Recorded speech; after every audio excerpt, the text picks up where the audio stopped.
what are some of the critical factors that someone should consider, going from, for example, from multifamily.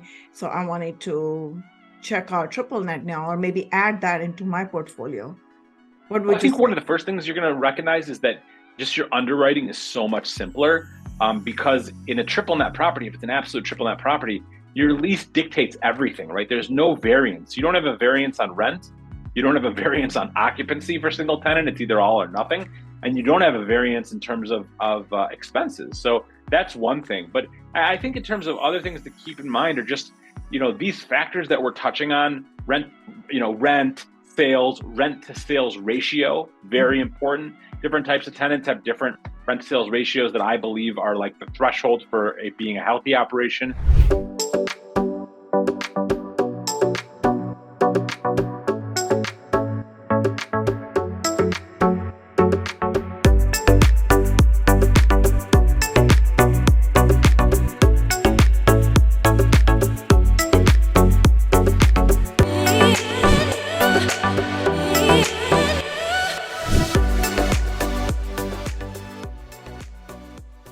This is the Real Estate Vibe Show, and I'm your host, Vinki Loomba. And today I have a very, very special guest, my good friend, Dan Lewkowicz. I think I said it right. So excuse me Yeah, if I perfect. mispronounce your last name.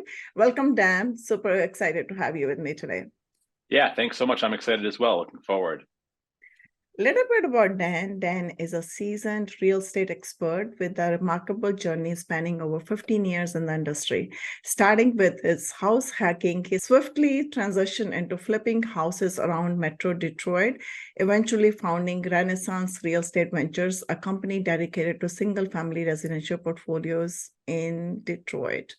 Today, he is a senior director at Encore Real Estate Investment Services. With expertise in various real estate sectors, Dan brings a wealth of knowledge to the table. Beyond real estate, he's a family man and a fitness enthusiast based in Birmingham, Michigan. Welcome again, Dan. I'm super excited, like I mentioned earlier, and today our topic is going to be navigating triple net investing. So I heard a lot about triple net investing, and I'm invested in one, just studying my first investment in triple net, but like to learn more about it. So let's start with the concept of triple net. What exactly triple net is, and how is it different from the other investments that we do, for example, multifamily or single family that you have in your portfolio as well? Yeah, absolutely. So the way that I like to describe triple net investment properties is to just, in terms of defining them, I like to tell people what they're not. So I'm going to make a contradistinction here between triple net property and a multifamily property, as you had mentioned. So let's take just a regular, simple, we're going to make some, round numbers, but take a 10 unit small apartment complex. Let's say the gross income from this property in terms of collected rents is $125,000, right? So I'm going to take at the same time a Wendy's property, right? And this Wendy's property also, for our example, will have a base rent and a gross collected rent of $125,000. Now, with the multifamily property, you're going to have all kinds of expenses, right? You're going to have property management, you're going to have insurance, you're going to have taxes, you're going to have maintenance, you're going to have capital expenditures for large items like roof or boiler or parking lot restriping or fixing potholes. You're going to have landscaping costs and snow plowing costs and management costs, and you're going to have vacancy expenses and legal, and you're going to have bookkeeping. You're going to also have potential like I had mentioned vacancy, but other expenses relating to doing evictions, for example. So at the end of the day, you're lucky if that $125,000 in gross collected rents ends up to be, let's call it $60,000 or $65,000 in net operating income. Okay, so let's juxtapose that to the Wendy's property, which also had $125,000. By that $125,000, it was your gross collected rent, but it's also your net operating income, because on an absolute triple net property like this one, your expenses are zero. So in this example, the tenant actually pays for your taxes. The tenant pays for your insurance. The tenant pays to fix anything that goes on with the property, the roof, the structure, the parking lot, the snow plowing, the landscaping, any form of maintenance. So at the end of the day, the reason it's called a net lease property is that the rental income that you get is net to you. There are no expenses. Now that example is an absolute triple net example. There are other examples of what's called a double net lease, which is exactly the same. However, the landlord, the owner, is going to be responsible for things like roof, structure, and sometimes parking lot. But in general, that describes your, quintessential vanilla, a typical net lease property. Interesting. So how do you determine that this triple net property is going to be good for me? And also, I always wonder, some people, they have single tenant triple net, right, versus multi-tenant triple net. So what is the difference, or which is more beneficial? Yeah, so really the answer to that is going to be dependent completely on the investor. So what I do when I'm talking to investors who don't necessarily know what they want is I ask a lot of clarifying questions, right? So I want to know, first of all, what price point are you looking at? Because that's going to make a big difference in terms of what's available. I want to know, how much landlord responsibility do you want? Are you hands off? Do you want this to be a coupon clipper, an absolute triple net deal where you have zero hands-on, interaction with the property? Or are you willing to get your hands dirty a little bit, or hire a management company and work with a shopping center, for example, a multi-tenant retail property? Also want to talk to them about the types of assets they like. Do they like the dollar store concept? Do they like auto parts stores? Do they like fast food? Once we narrow that down, then each one of those asset classes is going to have its nuances. So, like, for example, let's say we narrowed it down and we said, okay, Vinki, you're looking for a fast food restaurant that is in, these 10 different states, from a, 2 million to 2.75 million, and you want it to be at a 5.5 cap or above. So let's say we narrow it down. So then I'm going to start looking for properties, and I'm going to start analyzing them and underwriting them as per specific guidelines to make sure that it's the best investment possible. So from my perspective, there's a lot of factors that are important. So in this example of fast food, what's going to be really important is going to be the guarantor size and strength. So you might think driving down the highway that every Wendy's is exactly the same, but that couldn't be further from the truth. One Wendy's might be operated by a franchisee that has 3 or 4 locations.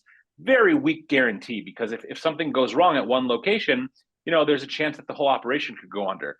Another property might have 300 or 400 locations. So if something goes wrong at that location, if they have to close it up for a little bit, or they're having trouble with the sales, I'm not as concerned for you, the owner, the potential owner, because there's 300 or 400 units that are backing that guarantee. Because keep in mind, when you're buying a triple net property, yes, you're buying a building, you're buying the sticks and the bricks and the land and all that stuff, but you're also buying essentially a lease with the tenant.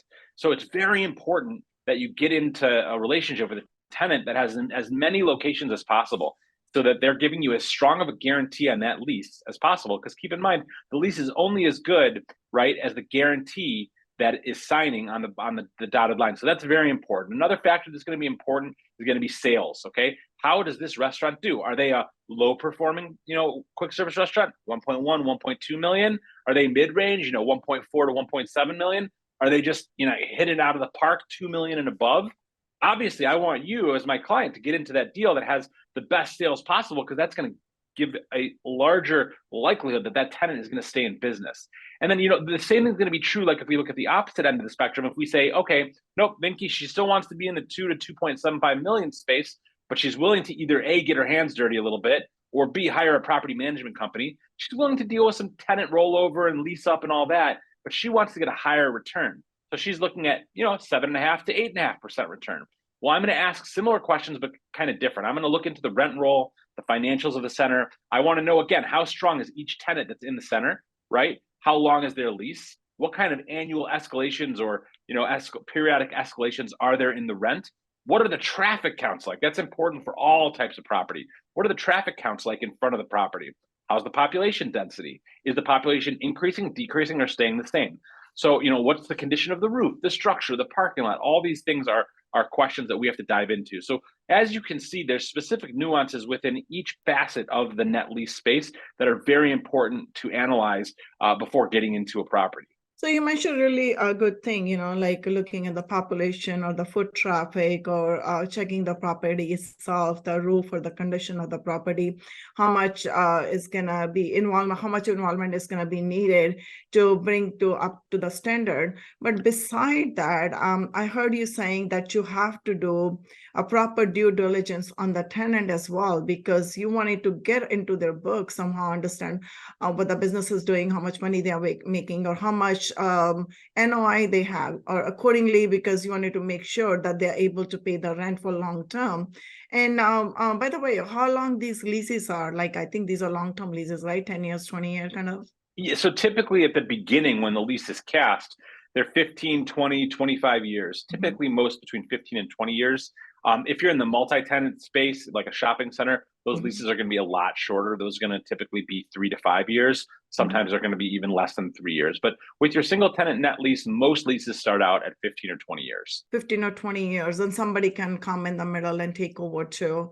And then there is a possibility to renew the lease all over again in the middle. Let's say you're 10 years in and somebody wants to come purchase your property, and then at that time you have the ability to renew the lease at the new term, or no? So not necessarily. So the way that it typically works, let's say with a 20-year lease, is that for 20 years, all the terms in the rent is fixed, right? That rent might involve 2% annual escalations, 10% every 5 years, 7.5% every 5 years, whatever it involves. But at the end of the lease, there's now an option, and that option is exclusively a tenant option. The tenant chooses whether or not they would like to exercise that option, right? And that option is usually for 5 years. So the problem at the end of the lease is that you're kind of stuck in an option cycle because you're never really going to have more than a 5-year lease. If, let's say, it's a 20-year lease and 10 years have burned off and you're in the middle, you can't just automatically get an extension. You would have to go to the tenant. You could do what's called a blended extend, and this is a strategy that I advocate for a lot in the proper circumstances. But a blended extend is where you go to the tenant, you say, listen, let's just make something up. There's a year left on the lease. I will lower your rent, let's say from $290,000 to $250,000 if you agree to a new 10-year lease. Now, you might be saying to yourself, why would I want that as an investor? And why, as a broker, would I advise a client to go to the tenant and lower the rent? Well, the answer is that we're not looking at this as a cash flow play. We're looking at this as a way to build up quick equity with the snap of a finger, because even though you lower the rent, right, because you're going from a 1-year lease, which is very high risk and very high cap rate, to a 10-year lease, which is much more secure and stable and a lower cap rate, you can oftentimes really increase your value by having that longer term. So that is something that I advise my clients to do before selling. Interesting. So what I heard from you is it's not necessarily you're just trying to find the building itself, the condition of the building, the foot traffic, just all the logistics about the location. Beside that, you're doing a due diligence on the tenant itself, trying to find out what business is, but how much information is shared with you just being a real estate owner, because how these tenants, wanted to work with you or how much they wanted to share with you.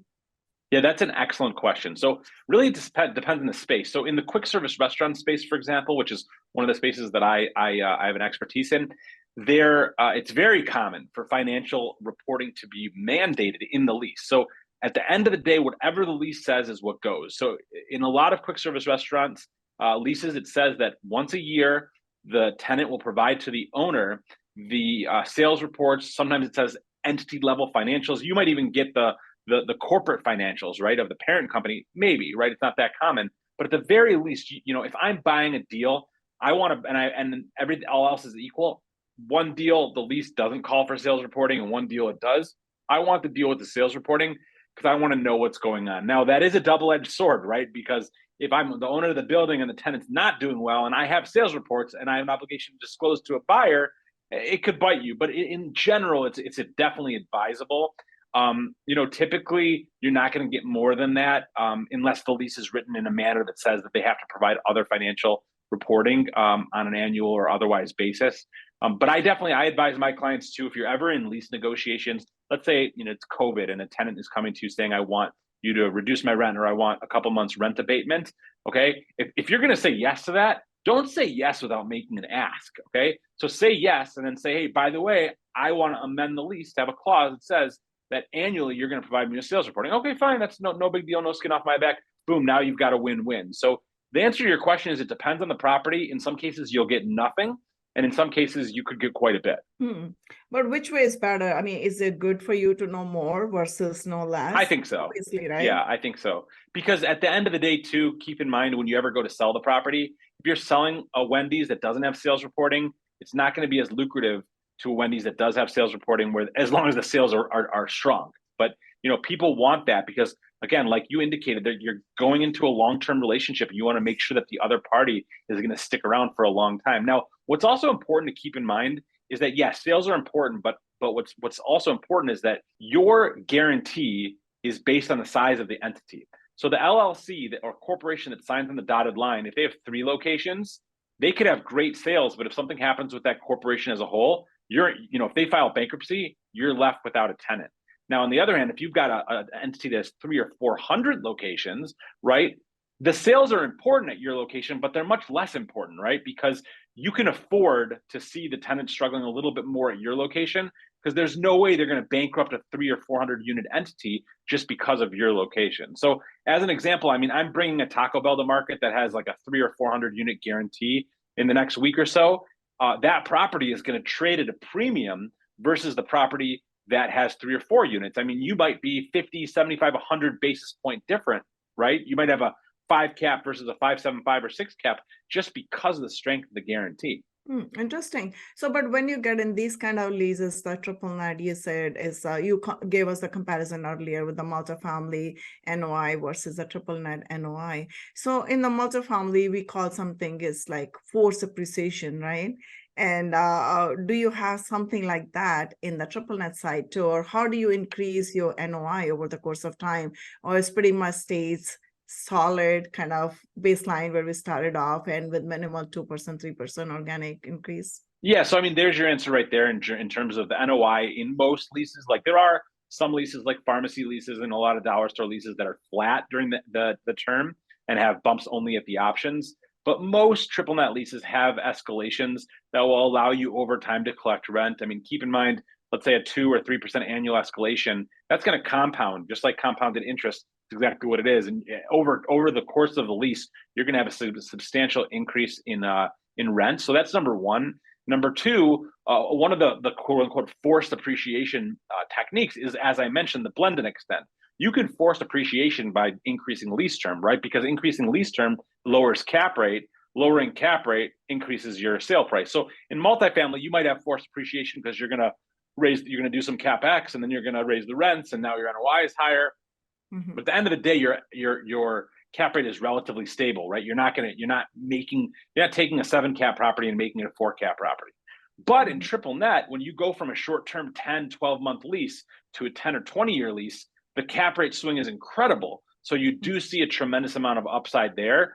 Another method that people have been doing, especially recently, is purchasing vacant assets or assets with very short-term leases on them, and then working out a deal with a major national tenant, re-tenanting the property, adding massive value because you've got a better tenant and higher base rent, and then flipping it. And then if we kind of shift over to the multi-tenant side of things, the shopping center side of things, a lot of ways for forced appreciation, right? Similar to multifamily, you can put in some capital expenditures, make the center look nicer.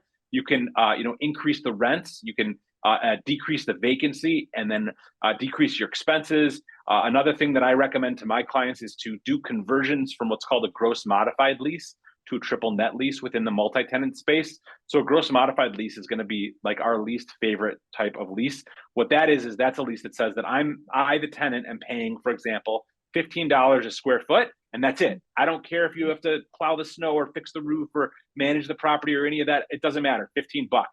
Any expense variation is on you, Mr. Landlord. That's a gross modified lease. A triple net lease says I'm paying $15 rent. That's my base rent. But I'm also paying, for example, $5.25 per square foot for what's called a CAM charge. Now, CAM stands for Common Area Maintenance, and that can be narrowly defined or very, very broadly defined.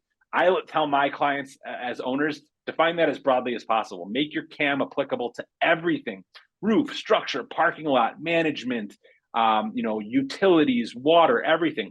That way there's no leakage. That way there's no expenses that you, the landlord, are left paying. Your tenant is paying the $15 base rent, but then they're covering all expenses. So you've essentially converted your shopping center from something that's unstable and unknown, kind of like what we talked about with multifamily, to something that's stable and known and has zero landlord expenses. So I highly recommend that. At that point, if you flip the property after raising the rents, putting in the capex, lowering the vacancy, converting from gross modified to triple net. I just sold a shopping center 2 weeks ago, okay?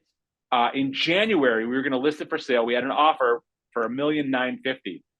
The long story short, the offer was contingent upon the gym in the complex extending their lease for 3 years because this client did not want a short-term gym lease in a big space that he'd have to fill. This was a repeat client of mine on the buy side as well. So we were close to doing a deal. The owner says to me, no problem. This shopping center, this gym owner is for sure going to extend. They're going to be here forever. Let me go get this signed. I'll call you right back. He calls me back. He says, Dan, I don't believe it, but they are leaving next month. I can't believe this. What are we going to do?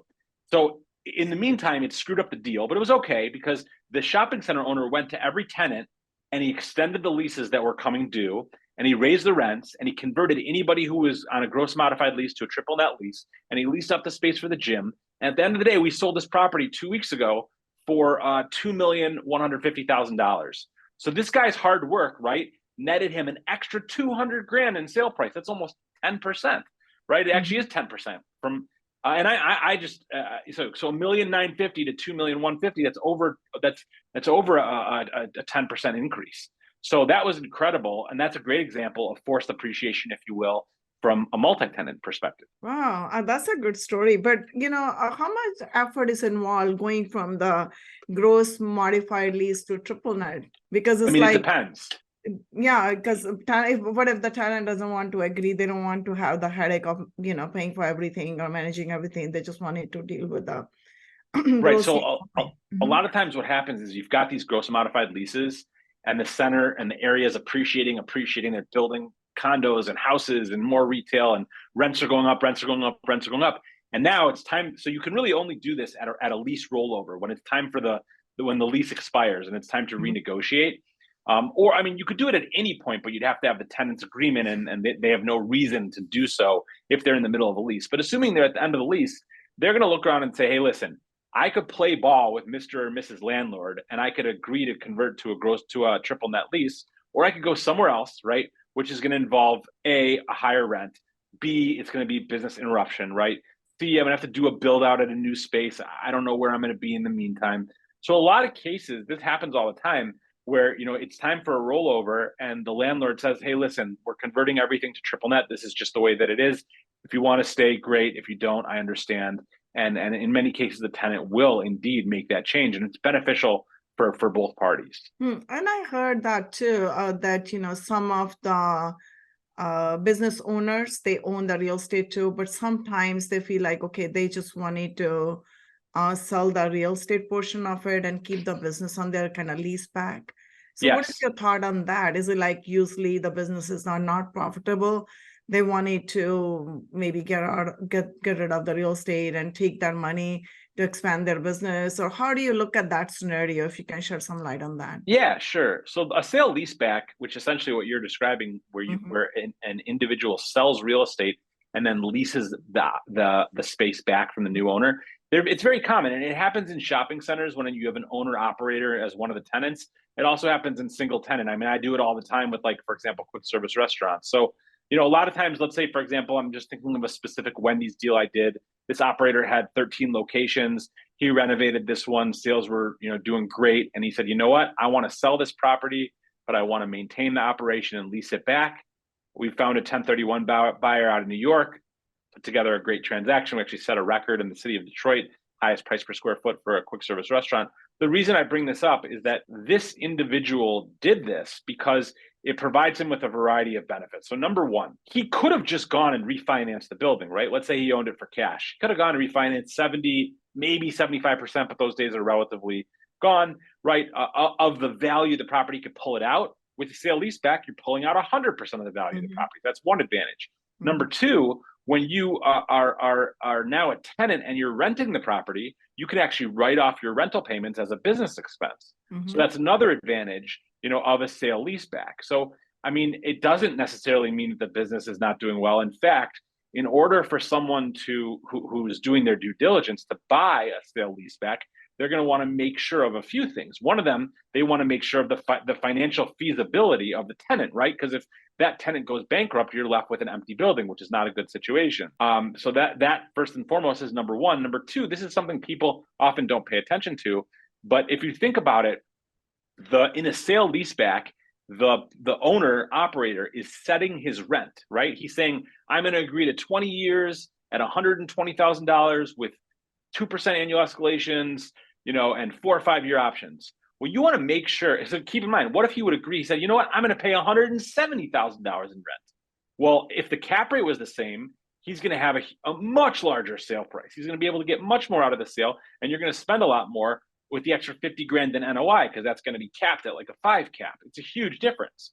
So you want to make sure that the rent is market rent and that it's sustainable.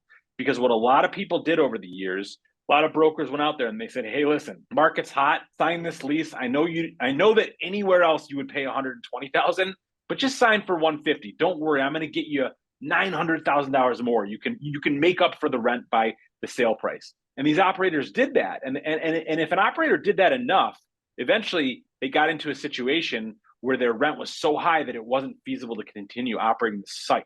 So it's very important when you do a sale leaseback that you make sure that the rent is market and that it's sustainable for the tenant. Oh, it sounds very interesting, right? And triggering. I just really wanted to look into that a little bit more. But, going into triple net, what are some of the critical factors that someone should consider, going from, for example, from multifamily? So I wanted to check out triple net now, or maybe add that into my portfolio. What would I think one of the first things you're going to recognize is that just your underwriting is so much simpler. Because in a triple net property, if it's an absolute triple net property, your lease dictates everything, right? There's no variance. You don't have a variance on rent. You don't have a variance on occupancy for single tenant. It's either all or nothing. And you don't have a variance in terms of expenses. So that's one thing. But I think in terms of other things to keep in mind are just, these factors that we're touching on, rent, sales, rent to sales ratio, very important. Different types of tenants have different rent to sales ratios that I believe are like the threshold for it being a healthy operation or an unhealthy operation. Traffic counts, population density, is the population increasing, decreasing, or staying the same? Are there other national retailers? We talked about this on one of your webinars. Are there other national retailers in the area? Those are all very important things. And then I would say, it's important to get your eyes on a lot of deals. I tell people it's just like, my wife and I moved about 2.5 years ago to a community we always wanted to live in. And, we were house hunting. And I remember the first house we saw, we're like, oh my gosh, this is it. This is the house. It's got everything. Let's make an offer. Let's move in tomorrow. I said, whoa. Let's wait a minute. Let's go look at 10 houses first and see if we still like this house. We went to the second house. Oh, I didn't even think about that. This one's got a finished basement. Oh, this one's got an attached garage. Same exact thing for a new form of investment. Don't buy the first deal that you look at, right? Look at 10 deals, look at 100 deals, because the more you look at deals, the more you're going to realize, oh, wait a minute, this is important to me. Or, oh, wait a minute, I didn't even think about this variable. Exactly. So that's very important. And then, link up with a great broker. If anybody needs an extra set of eyes on a deal, if you want, that opinion, that expertise, please reach out to me. I'm happy, even if it's not my deal, even if it's just something, hey, Dan, I'm about to buy this. There's already brokers involved. I don't care. I'm happy to help out. Get other people's eyes on the deal, because I guarantee you, I've seen thousands of deals, right? I see things today that I didn't see when I started, because it's the same thing, just like the houses. The more you see, the more you know what to look for. I agree with you 100%. The more experience you have, the more things in your perception, the better decision or better judgment you're going to make for your investment. So you mentioned rent to sales ratio. So what is the formula for that? Yeah, it's very simple. It's just your rent over your sales. So as a perfect example, let's say that I'm just going to use some round numbers. Let's say that a tenant, it's a low rent store. They're only paying $80,000 a year in rent, and they're doing $1 million in sales. Okay, so this is on the low end of a sales, volume, very low end. So that's an 8% rent to sales ratio. Now, if a store is doing, let's say there's a store that has $160,000 rent, they're doing $2 million. That's 8% rent to sales ratio. And typically, we look for a rent to sales ratio 8% or below, maybe 8.5. Once you're into the nines, very high likelihood that there's going to be problems with the site. It's just not sustainable for a tenant to continue at a 9+ rent to sales ratio. But a nuance I want to mention is that I gave those two examples for a reason. Example A, $1 million sales, $880,000 rent, 8% rent to sales, right? Next site, $160,000 rent, $2 million sales, 8% rent to sales, same thing. It's not the same thing though, because there are certain fixed costs for quick service restaurant operators that are the same, whether or not they're doing $1 million or $2 million of sales. For example, the franchise fees are exactly the same whether they're doing $1 million or $2 million. So I would much rather have the deal at 160 with 2 million than 80 at $1 million, because honestly, the 80 at $1 million is a bigger struggle for that operator than the 160 at 2 million. Interesting. So talk about some of the pitfalls or risk associated with triple net as well. There might be some, right? It cannot be just like kind of hunky-dory thing. Oh my God, it's triple net. Everything has been taken care of by the tenant. I don't have to worry about it. I'm just cashing my money and I'm done as long as I have a good due diligence process, So no doubt, and the risks are different in the single tenant net lease space versus the multi-tenant space. Multi-tenant, if I've got 10 or 15 tenants and one of them just goes bankrupt, okay, big deal. Yeah, I gotta get my leasing broker involved. He's gonna charge me a leasing commission, but it's gonna be a smaller commission because it's gonna be based off of a 3 or 5 year lease because the leases are a lot shorter, right? But if I got a single tenant deal and they go, now there's a few things they could do. They could go dark. Going dark means like, there's a Walgreens. I wish you were from around here to get this, but there's a Walgreens. It's an unbelievable location, great traffic counts right on the corner, and guess what? It's dark. What does that mean? It literally means what it sounds like. There's no Walgreens there. So Walgreens is on the hook. Walgreens might have 7, 10, 15 years left on the lease, and they're still paying that owner, right? But they're not occupying the property. That's not a good situation, but it's not the worst situation, right? The worst situation is your tenant goes bankrupt, or it's the end of the lease and they don't extend, right? And I just sold a CVS, for example, a couple months ago, and that CVS, they were in an option, complicated scenario, but long story short, they exercised their option and then they sent a letter saying, "Oops, we messed up. We don't want this option. We're gone. Sorry, not interested." And the owner said, "Your lease says you have to give notice by this date. You didn't do it. I'm sorry." And CVS stayed. But as the broker, I knew, and I told everyone who was buying it, they're going to be vacating, 99%. So unfortunately, what happened was during this option period where CVS didn't really want to be there and they were losing money, guess what they stopped doing? They stopped taking care of the roof. They stopped taking care of the structure. They stopped taking care of the parking lot. To the extent that during due diligence in this deal, the buyer did a property condition assessment, and the inspector essentially found $275,000 of deferred maintenance. Okay. Oh. Now that's why I advise all my clients. I don't care if you live in Hawaii or in California and the property's in Nebraska or in Maine. I don't care if you can't go there, but send somebody there once every year or two. I know it's absolute triple net. You're going to call me crazy, right? They're responsible. It doesn't matter, because if this guy who lived locally had gone and visited this site, which he didn't, he would have been able to send a letter saying, "Hey, CVS, get your act together. Otherwise, you're in violation of the lease." So that's a risk, and I do see that happen at the end of terms. And then another risk is like, look, Rite Aid is filing for bankruptcy, right, to avoid this opioid crisis.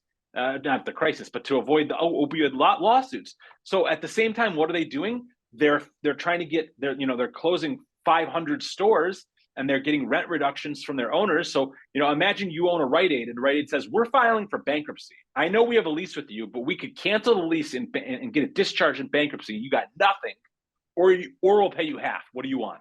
Right? That's a tough situation to be in. So that's definitely a risk. And those deals, by the way, they used to trade at a 6 cap, let's say. Now they're trading at, I don't even know, an 8 or a 9 cap, because the credit is junk. It's garbage. So that is a risk. I mean, granted, you're dealing many times with major national tenants with thousands of locations, or large operators with hundreds of locations. They don't typically go bankrupt, but it does happen. I mean, this year alone, we saw a 90-unit operator file for bankruptcy in terms of a Burger King operator. And then right away afterwards, we had a 117-unit operator file for bankruptcy.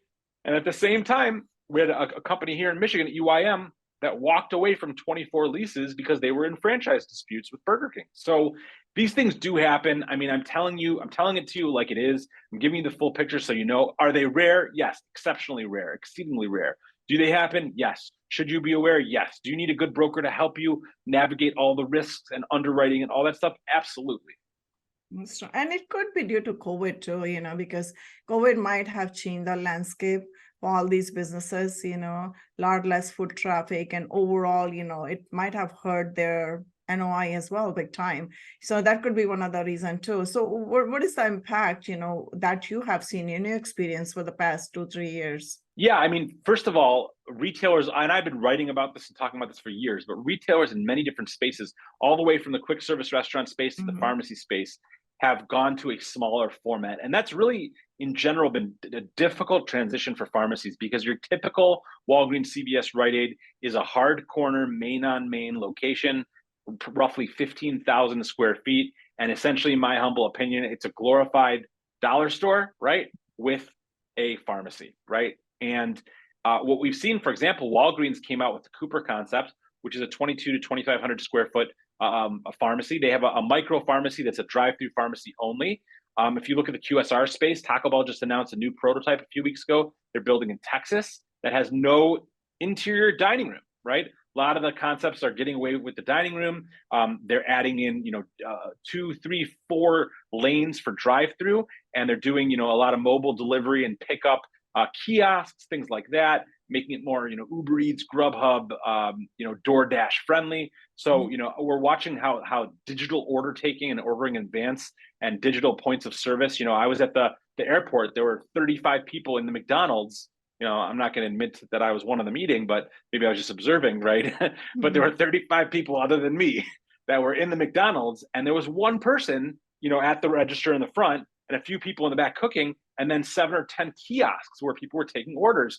And I watched, because I was like, I love this, right? This is amazing.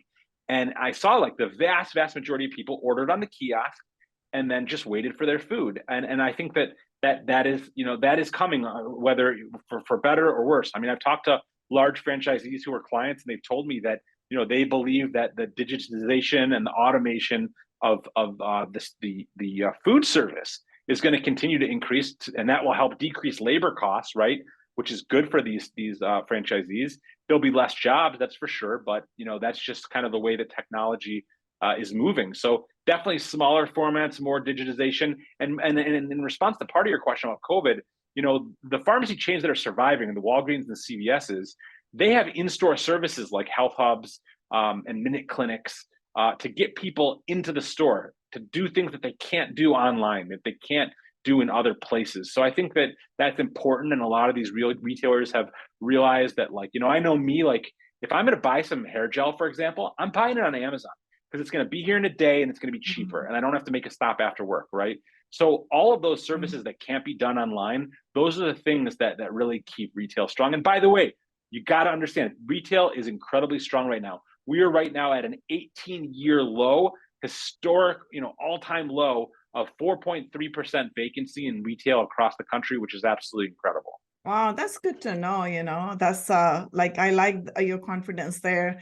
We are really out of time. I have so many more questions, but this was very informative. I might wanted to have you back, and we should touch a bit on how it plays role from the tax perspective, how it helps the investors. So maybe we'll do another episode on that. But for now, can you share one more golden nugget with my audience? Yeah, absolutely. I mean, I guess I would just say that there's so many opportunities in commercial real estate. And this is a great field because, it's not like other fields where people hold the information close to their chest. I mean, go online. This is a great podcast. There's so many other great podcasts too, where people are sharing information and having, weekly meetups. There are so many people that are available to help and to assist, no matter where you are on the journey. Because keep in mind, I myself, I've been doing this a long time, but guess what? Tomorrow at 11 o'clock, I've got an accountability call with my accountability partner, like I do every single week. I have mentors, I have people I reach out to, and there are people that reach out to me, because that's kind of like the circle of life in commercial real estate. So I would just urge people to get it going. Don't miss out on your opportunity. We are living in a time where there is no one that's going to protect your financial future like you. However, you're not alone in doing that. There's so many resources out there. So please make sure you reach out, and get going and get those deals done. That's true. I like that, because together you can do much more, By yourself, you can go only so far. So this brings us to a rapid fire round. I'm going to ask you 5 questions. You're going to answer in 1 word or 1 sentence only. Okay. Are you ready? I'm ready. All right. So first question is, what is one of the most important things that you have learned in your life, and how did your life change after learning it? Slowing down. I learned to slow down, to stop, to think critically. And it really just helped me to organize my life and to harness my energy and my creativity in a way that was useful. I love that. Slow down to pick up. That's the best Yeah. way you excel. So share with me one good book that you like and recommend to my audience. Yeah, there's a book. It's called Influence, The Psychology of Persuasion by Robert Cialdini. Incredible book. In fact, one of my business partners tells me that I'm not allowed to recommend it because it's like the secret sauce, but I don't care. Great book. You have to read it. Guess what? Everybody perceives it differently, even though you share it's okay. Yeah. Everybody's understanding is different. In one word, what does life mean to you? Opportunity. Good one. What is your biggest passion? I would say that, it's tough. Real estate is probably my biggest passion, but in a different way. Racing like fast cars is definitely a passion of mine as well. Good one. If you could turn back in time and talk to your younger self, what would you tell yourself and why? I would tell myself to slow down and to spend more time trying to learn from people than impress people. And the reason is that slowing down for me was so impactful and so helpful. I'd love to have harnessed it earlier. And then also I feel like, if I'm in a room with a lot of people and I decide to talk, I'm at the same time also shutting out other people who can be giving wisdom and experience. So I think it's very wise to, not try to impress people, but rather, try to learn from them. I like that. And because, most of the time is wasted to impress others. A lot of times I would say, Yeah. But it's better to learn from others' experience and grow. That's the best way to excel again. So how can people reach out to you, Dan? Yeah. So first of all, I'm on LinkedIn a lot. My first name is Dan, last name Lewkowicz, Lewkowicz, again, Lewkowicz. Reach out, connect, follow me, send me a DM saying hi, telling me that, that you know me from Vinki's podcast. That's number one. Number two, I'm happy to give out my direct cell. That number is 248-943-2838. Again, 248-943-2838. And if there's anything you need, if I can add value in any way, if you want to know what your property's worth, you want to buy property, sell property, or if you have a deal you just want an extra set of eyes on, please give me a call. If you just want to talk shop, I'd love to connect with you and hear how you're doing.